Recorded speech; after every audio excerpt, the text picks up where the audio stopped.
پچھلے دنوں میں ایک بایوگرافی کی اسٹڈی کر رہا تھا. اس میں وہ خاتون لکھتی ہے کہ اس کا ہسبینڈ اور وہ تقریباً ان کی شادی کو 30 سال ہو چکے تھے. وہ ہنسی خوشی زندگی بسر کر رہے تھے. اچانک اس کے خاوند کو طبیعت خراب ہوئی اور جلدی سے اس کو ہاسپٹل لے گئے. جب ڈاکٹر نے سب کچھ ان کا معائنہ کیا تو پتہ چلا کہ اس شخص کو کینسر ہے اور وہ شخص کچھ عرصہ زندہ رہا. اس کے بعد وہ اس دنیا سے رحلت کر گیا. اور جب اس کا شوہر اس دنیا سے چلا گیا تو وہ خاتون بہت پریشان ہوئی اور اس کے دل و دماغ میں یہ ہلچل مچ گئی کہ گھر کا نظام کیسے چلے گا, گاڑی کون چلائے گا, کیونکہ اس سے پہلے دونوں میاں بیوی مل کر پیسے کماتے تھے اور گھر کا نظام چلتا تھا. ایک دن وہ اپنے گھر میں بیٹھی ہوئی تھی. تیز طوفان آیا, آندھی چلی,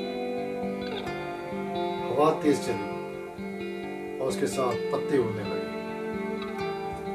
یہ سارے منظر کو اپنی کھڑکی میں دیکھ رہی تھی اور اس نے اپنے گھر کے باہر پرندوں کے لیے پلاسٹک کے برتن رکھے ہوئے تھے جس میں وہ کھانا ڈالتی تھی. وہ بھی ہوا میں اڑنے لگے اور اچانک 2 پرندے آتے ہیں. وہ برتن کے نیچے جو اناج گرا ہوا ہے اس کو وہ کھانے لگ جاتے ہیں. تب خاتون کو احساس ہوا کہ میرے ساتھ بھی خدا ہے. جس طرح یہ پرندے تیز آندھی کے باوجود وہ اناج کھانے میں مصروف ہیں. ان کو اس بات کی فکر نہیں کہ آندھی چل رہی ہے, تیز ہوا آ رہی ہے, بارش ہو رہی ہے. وہ اسے بے نیاز ہے, بے خبر ہے.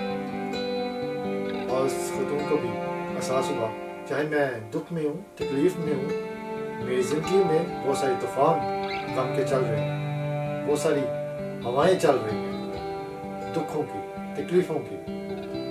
اس کے باوجود خدا میرے ساتھ ہے. عزیزو, خدا کے پاک کلام میں بھی لکھا ہے میں تجھ سے کبھی بھی دستبردار نہیں ہوں. چاہے ہم خوشی میں ہوں یا غم میں ہوں, ہمیشہ خدا ہمارے ساتھ ہوتا ہے. آمین.